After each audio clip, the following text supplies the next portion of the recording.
Hello everyone, this is Asclepius, with another chapter in this thrilling saga by Lendrick, The Rise of the Ravagers, Chapter 2. Background music, Romance Sonata by Smartsound. A Winter Tale by Johann Brod at www.opengameart.org. World Travel by Dan Knoflicek at www.opengameart.org. Painted Dreams mock-up by Matthew Pablo at www.matthewpablo.com. Chapter 2. Obsession. Secret Cave Diamond Falls, The Forsaken Vale. 1 year later. The water falling became a sheet of white pearlescent diamond blanket. Glendril sat in his secret cave, staring at the falling water, eyes glazed and distant. The thought of the falling water being a blanket made of diamonds gave him cold comfort, as he wished he could grab it and wrap himself in it, allowing it to consume him, to lose himself. Shaking his head slightly, breaking him out of his reverie, Glendril leaned back against the cool stone rear wall of the cave, knocking his head against it a couple of times, attempting to dislodge his troubled demeanour. Letting out a sigh, Glendril glanced, half-lidded, towards his treasure stash.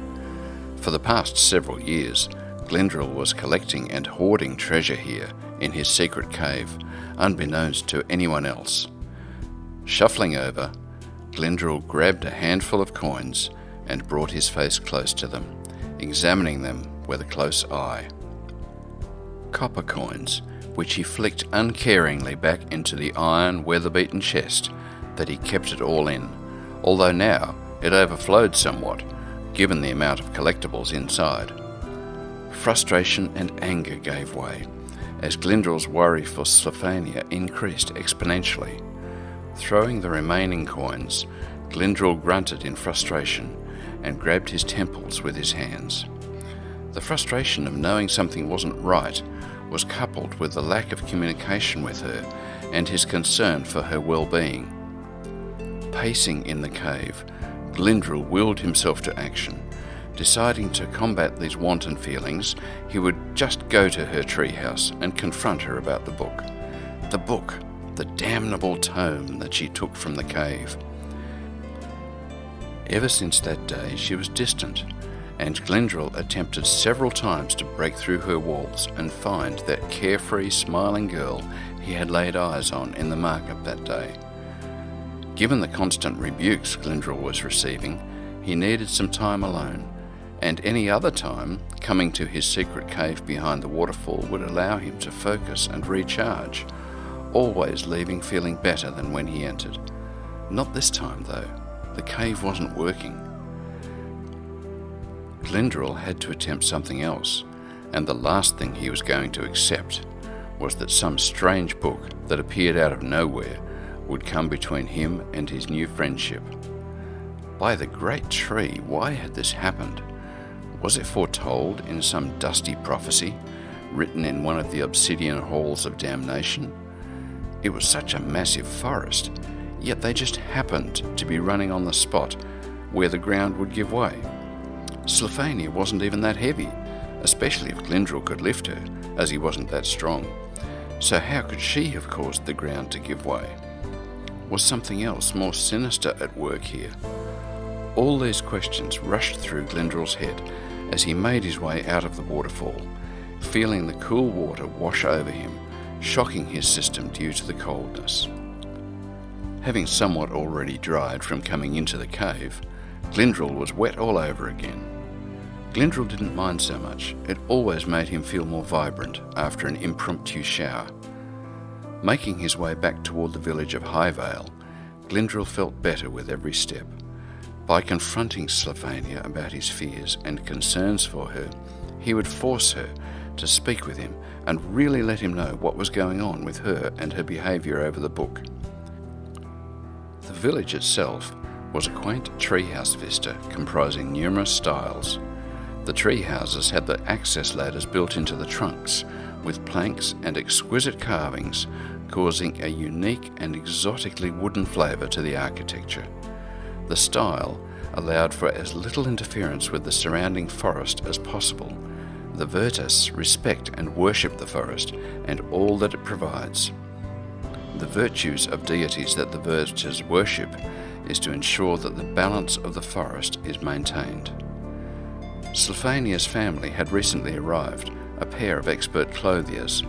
Slephania lived in a modest 3-room treehouse with a circular door to the main chamber, a large willow leaf etched in bas relief above the door, a symbol for prosperity and peace.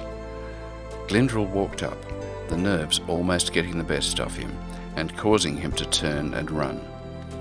Steeling himself that Slephania was his friend and you don't abandon your friends, Glendril took several steadying breaths before knocking lightly on the door. Mephanis, Slephania's mother, answered the door knock, and Glendril couldn't help but notice a sadness about her look and nonchalant demeanour. "Well met, ma'am. I am here to speak to Slephania. Do you think she is up for a visitor?"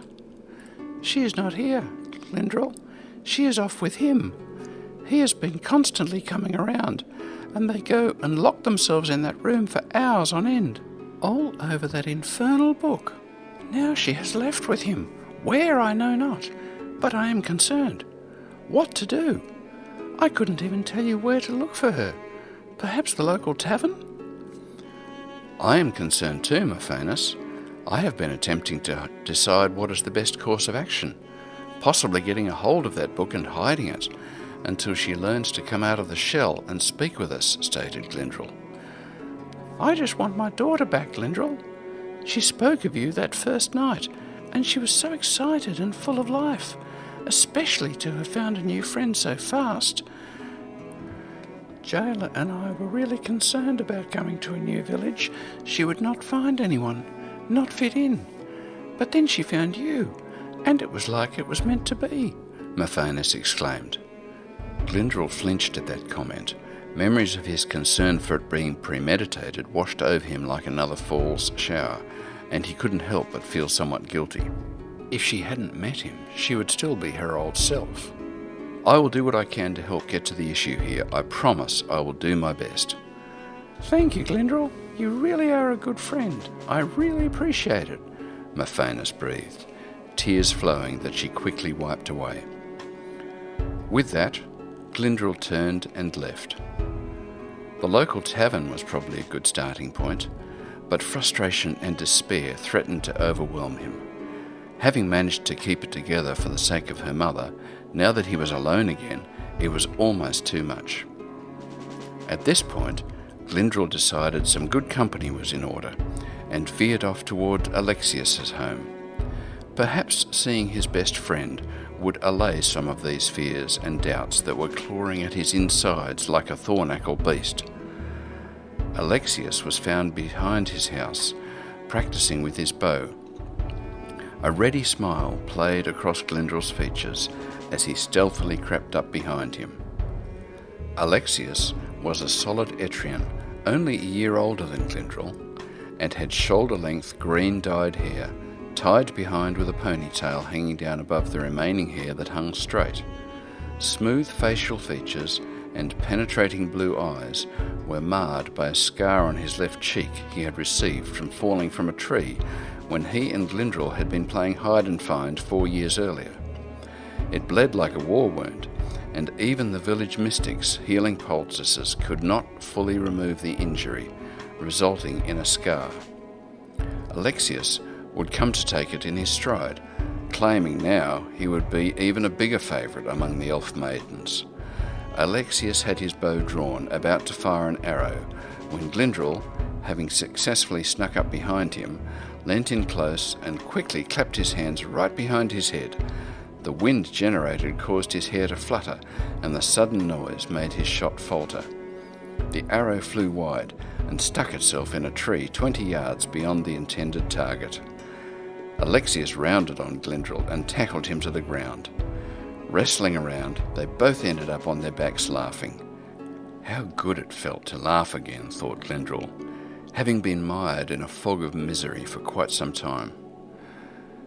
"I told you you were an awful shot, Lex," Glendril exclaimed, propping himself up on his elbow.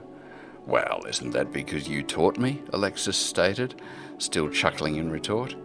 "Is that so? Well, we might have to put that to the test," Glendril replied, coming to a sitting position. Glendril sighed, the misery sweeping back in. The joy was short-lived. "Ah, Lex, what am I to do about Slephania? I am at a loss." "So she's still not talking," replied his friend, with concern, also sitting up. "No, not to me, not to her family, only to him." The him Glendril was referring to was a human that had arrived in the village 3 months ago. Having spotted Slephania reading her damnable book under one of the fen trees just on the outskirts of the village, he had approached and taken a keen interest in what the book was about. Since then, if she wasn't at home, in her room, studying the tome, she was with him. Glendril attempted to desperately remember what his name was. He was a sibilant man, balding and drawn, dressed in robes, and looked to be around 60 years old. The village gossips claim he was some kind of mystic or magician, but Glendril didn't put much stock in gossip. What he did know, however, was that he didn't like or trust the man, as he had taken away his newfound friend with a connection that Glendril couldn't understand, and caused Glendril to harbour feelings of jealousy towards him. What did he have to offer that Glendril didn't have? Glendril and Slephania had, or he thought they had, a special and pure friendship bond. Now, though, it was like she was a stranger to him, and all she cared about was that book. That book and that human. "I've got an idea on how to take your mind off of all this," exclaimed Alexius all of a sudden, bringing Glendril out of his stupor with a quizzical expression and raising an eyebrow at him. Glendril gave Alexius an expectant look, waiting for him to continue. "Let's go for a hunt. We haven't been for ages, and I hear there is a herd of bison roaming nearby.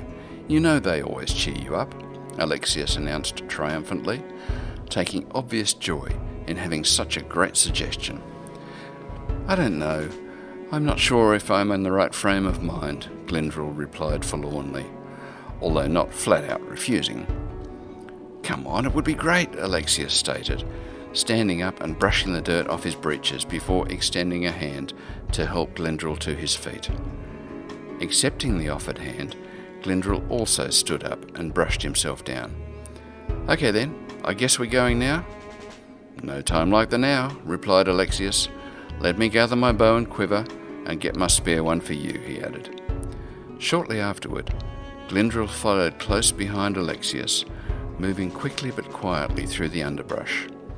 The forest this time of year was alive with sensations. The smell of the honeydew leaves, sweet and cloying, played at Glendril's nostrils, reminding him of a fancy-free time years ago. The birds chirped happily, and all seemed right with the world. Unfortunately, invariably, Glendril's thoughts kept getting dragged back to Slephania. A flash of guilt that he went to Alex and not immediately to the tavern to begin his search. Yet, what good would he be if he was too burnt out to really help her? Glendril needed this release from the world. When he thought about her now, instead of the smiling, happy Virtus that had so captivated him that fateful day in the marketplace a year ago, only now she wasn't smiling, and he seemed he could only picture her in his mind's eye through a haze, like looking at her through a frosted window. Glendril needed to get past that, to be able to see her clearly again. That was what this hunting trip was for, to help him see clearly again. Alexius gave some quick hand motions Glendril almost missed from being in his reverie. Quickly he crouched down behind Alexius, who looked back over his shoulder at Glendril, and in the softest of whispers, "Up ahead, a buck, looks like a big one. We're downwind, so he doesn't know we are here. This one is yours. Shoot well," Alexius stated, moving back on his haunches to position himself behind Glendril, putting Glendril at the fore. Glendrill's pulse quickened, as it always did when prey came into sight, and he edged closer. Slowly, inch by inch, Glendrill moved forward until he could see it clearly. On what looked to be a game trail stood an impressive sight, chewing at the surrounding foliage.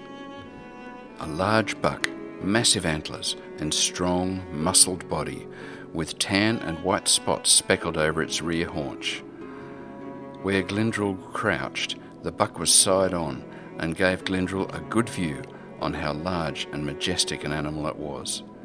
Slowly, taking no breath, Glendrill unshouldered the bow and then, also with smooth precision so as to make no noise, withdrew a broadleaf arrow from the quiver on his back. Notching the arrow to the bow, Glendrill took some quick, steadying breaths before taking a large one and holding it, bringing the bow and arrow to bear. Sighting in the buck, Glendrill took aim. It just stood there, oblivious to the doom poised to strike. Something strange happened then. A calm came over Glendrill, a sense of knowing and understanding, almost like an epiphany. The arrow poised on the buck. All Glendrill had to do was let go. Let go. Glendrill no longer saw the buck, but standing there instead was Slephania. Glendrill blinked, shaking his head and drawing a curious glance from Alexius. Was he hallucinating? Looking back, he saw the buck, no, Slephania, sitting there in the meadow, surrounded by light and sunshine, smiling and playing with a flower, just as he remembered her. The arrow wavered. Glendrill looked on and saw the buck, its head raised and looking directly at him. It didn't run. It wasn't scared. It just stood there, looking at him, peering deep, just like Slephania did a year ago. Glendrill started to sweat and shake. His arms and arrow wavered, looking into those beautiful, innocent eyes. "I can't do it," Glendrill sighed, lowering the bow and standing, the act causing the buck to skitter and run off. Alexius scrambled to his feet, genuine concern flashing across his features. "Glenn, what is it? You've never let one go before." "I know what I must do, Alex, but it won't be easy." Glendrill began the trek back down to town and handed the bow and quiver back to Alex on the way past. Alex turned to follow, but Glendrill stopped him. "I need to be alone for some time, Alex," Glendrill stated forlornly, before adding, "Please let me deal with this, and then I promise we will go on another hunt."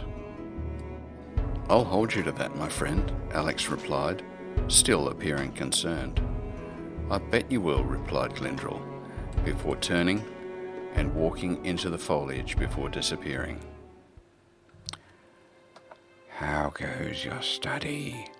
the soft, sibilant voice asked, as the male figure paced around the female one. "So you are studying substantially," came the insistent whispering. "Yes, Rannick, I have been. Can I show you?" replied Slephania. "Proceed," said Rannick.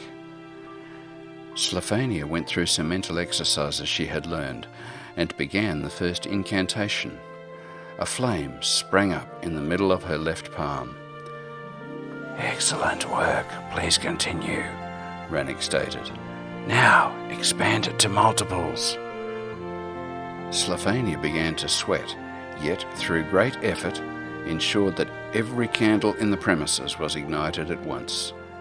Slephania was in a wooden shack, about a half-hour jog from the village to get there. She would come here often to meet up with Rannick and practice her studies. At the moment, he is teaching pyrokinesis. Slephania had been studying the tome she found in the cave for a year now, but only had the tutoring of Rannick for the past 3 months. At this stage, she wasn't required to carry the book everywhere she went anymore, yet she hated to be away from it. It almost felt as though a part of her was missing, almost like an amputee. You knew the arm was gone, but you could still feel it. Sliphania could still feel the book and the need to possess it. It was like an itch in her mind she could not scratch, and was very distracting. "I'm tired, Rannick. Can we please stop for the day now?" Rannick had a flash of abject hatred and anger cross his features, but seemed to compose himself before speaking. Rannick was a mystery to Sliphania. Having just turned up at the village 3 months prior, he seemed practically to hone straight in on her and recognise a dormant talent for magic. A scrawny, balding man with rat-like features, possibly in his 50s, he would only wear modest robes, which gave him the presence of a mage or wizard. Sliphania often wondered to herself, was it her he was interested in, or the book? "Right then, enough for today," Rannick said, turning away from Sliphania. At this sign of dismissal, Sliphania left the shack and started to walk back to the village. It was well after dark now, and she no doubt would receive a lecture from her mother. Well, she was tired, frustrated, and missing her book, so therefore was in no mood for any arguments with her. Still, something within her, perhaps her inner child, still feared a rebuke. Her pace quickened. Glendril arrived back at Sliphania's. It was getting dark, and he was sure she would have returned by now. To which he found that she hadn't, but her mother was happy to have him wait in her room until she did, claiming she had never failed to come home after dark. Glendril went to her room, and even though knowing she wasn't inside, still knocked. It was only the polite thing to do. When no answer came, he slowly opened the door. Inside, the room was sparse: a bed, a table, and dresser. On the table were various vials and scraps of this and that. The one thing that glared at him on the table, however, was the purple gold-trimmed tome that she had found in the cave. It was just sitting there, innocently, yet Glendril eyed it as you would a deadly viper about to strike. Glendril circled around, keeping his distance, and all heat felt as though it had left his body. Glendril shivered. This was the thing that had taken his friend from him, which spawned an idea in Glendril's mind. It was well past dark when she finally opened her bedroom door. Glendril was there, sitting in the dark, on her bed, 1,000 scenarios spilling through his imagination on how the scene would play out. Walking in, there was not much light from the rest of the dwelling, and Glendril could hear her huffing of exasperation, and then something unexplainable happened. With a flick, numerous candles scattered around her room all flared to life. The sudden, and while not terribly bright, candlelight caused Glendril's eyes to squint and water, bringing a hand up to his eyes. Her eyes immediately went to Glendril, a flare of hostility in them that was unexpected and ugly, causing Glendril's stomach to tighten.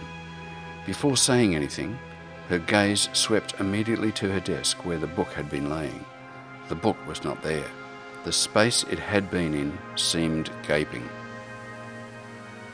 "Where is it? Where is my book?" Sliphania screamed at Glendril. Glendril expected this and gave her a quizzical look. Book? In a blink, Sliphania was across the room and had Glendril by the scruff of the tunic. Glendril didn't resist. "I'm your friend, Sliff. I am here to help you. You need help." "What I need is my book," Sliphania exclaimed slowly, before yelling the last word. Sliphania then, with all her strength, slapped Glendril across the face, causing him to drop to the floor. Sliphania stood over him, panting hard, looking about the room in a frantic haste before she started turning over things. Glendril brought his hand to his cheek, which stung profusely as he stood. "Sliff, just stop. Stop. I will give you your book. But this reaction speaks volumes about the help you need. Don't you remember the budding friendship we had started? That day in the market? Glendril pleaded with her, attempting to break through to the person he remembered those long months ago. Sliphania didn't appear to be listening, continuing to search for the tome, tossing and turning her room. Glendril slowly walked to her bed and lifted her mattress. The tome lay beneath. There. Sliphania swept in and clutched the book up. "Now get out! Get out!" Sliphania screamed, and Glendril left, concerned looks from her parents as he walked out, giving them a despairing look. Glendril left the treehouse, looking back to Sliphania's windows, where the candlelight emanated from, flickering, and allowing her the sight to continue to study the infernal book. A tear escaped. What was he going to do? The next morning, Glendril had collected Alexius and revisited Sliphania's treehouse. "I need to apologise for last night, Alex. It was a selfish test, but I had to do it. I am hoping that she has calmed somewhat and will join us to break the fast," Glendril said. "I hope so too. I don't know her as well as you, but from what you told me, that was completely out of character for her," Alexius agreed. Arriving at the treehouse, Glendril knocked. "Besides, it's just a book. I mean, really, what harm could it really do?" Glendril asked. Someone was at the door. "Oh, I hope she has calmed. I hate the thought of her being angry." Sliphania's mother opened the door and looked as though she had been crying. Cold, hard dread settled in the pit of Glendril's stomach. "What's happened?"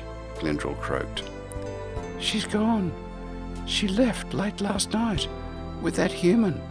She wouldn't tell me where she was going, only north, and to not worry." Her mother started to cry again and slammed the door, leaving a stunned Glendril and curious Alexius.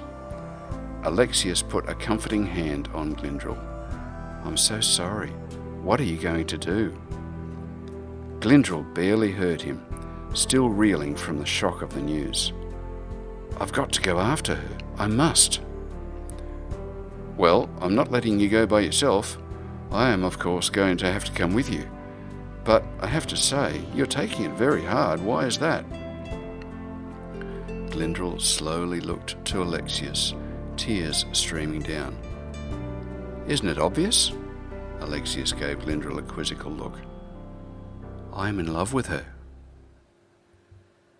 To be continued.